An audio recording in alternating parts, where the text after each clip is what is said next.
We recognize, however, that the parties thoroughly briefed the issue of whether the Second Amendment protects a citizen's ability to purchase and possess an AR-15, which appellants refer to as the paradigmatic semi-automatic rifle targeted by assault weapons ban. This is also the question we primarily considered at our en banc oral argument. Because it has been fully briefed and considered after a remand from the Supreme Court, we find the question of whether the AR-15 is within the ambit of the Second Amendment appropriate to address here. Not to address it would be to bypass the very heart of the dispute in this proceedings. Now, since the AR-15 is so often the target of these assault weapons bans, the court takes the time to look specifically at that weapon. Sadly, the court again gets their facts wrong. The civilian versions of the AR-15 have not strayed far from their rifle's military origin. The AR-15 is not derived from military weapons. It's actually the other way around. From an article on the history of the AR-15, first developed in the 1950s for civilian use, the AR-15 rifle was named after its manufacturer, Armalite. The letters AR do not stand for assault rifle or automatic rifle. Armalite sold the rifle's design to another firearm manufacturer, Colt, in 1959. 4 years later, the U.S. military selected Colt to manufacture a standard issue model of the AR-15, dubbed the M16, for soldiers in the Vietnam War. The AR-15 was originally designed for civilian use. Years later, after purchasing the design from Armalite, the Colt company developed a military version known as the M16. Colt later built the civilian semi-automatic version with M16 stock, so they would look the same. The court goes on to show its ignorance regarding firearms and ammunition. The AR-15 continues to use the same internal piston firing system and the same ammunition as the M16. Its bullets leave the muzzle at a similar velocity of around 3,000 feet per second, have a similar effective area target range of up to 875 yards, and deliver a similar amount of kinetic energy upon impact. The court starts with pointing out that the AR-15 and the M16 use the same firing system. That merely means that both weapons fire, extract the spent casing, load a new round, and return to battery the same way. Specifically, there is a spring inside a tube, known as a buffer tube, that stops the bolt when it's pushed back by the firing round and pushes the bolt back into battery or ready to fire. By the way, while the specifics may be different, this is pretty much how every semi-automatic weapon works. Either the recoil or gas from the fired round pushes a bolt or slide back into a spring, which then pushes it back into battery.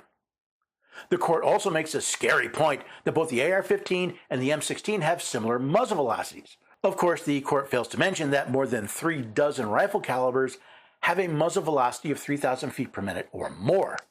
In fact, of those 36 calibers with at least a 3,000 foot per minute muzzle velocity, 2/3 are faster than the .223 or .556 used in the AR-15.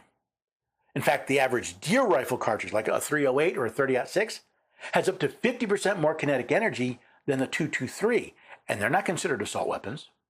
Contemporary versions of the AR-15 and M16 have both incorporated additional combat functional features. These include a flash suppressor that conceals the shooter's position and facilitates night combat operations, and a pistol grip that enables fast reloading and accuracy during sustained fire. While I'm not an expert on combat functional features, I can tell you that a flash suppressor comes in very handy if you happen to need to use your AR-15 for home defense at night or in a darkened room. And personally, I cannot see why faster loading or accuracy would be a bad thing, whether it's for a shooting competition or defending yourself and your family. Most versions of the AR-15, like the M16, use detachable 20 or 30 round magazines that increase the weapon's effective rate of fire and are most useful in prolonged firefights with enemy combatants. Both weapons are also compatible with up to 100 round magazines.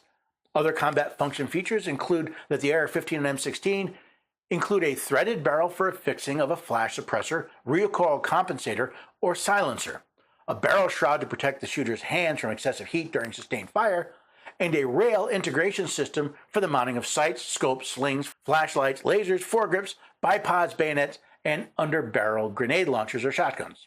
In short, the court appears to not like the AR-15 because it's a very flexible and capable platform.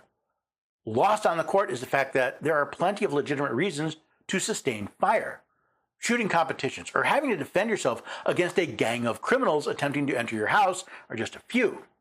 The firepower of the AR-15 and M16 is a key component of their phenomenal lethality. Built to generate maximum wound effect and to pierce helmets and body armor, AR-15 bullets discharge at around 3 times the velocity of a typical handgun.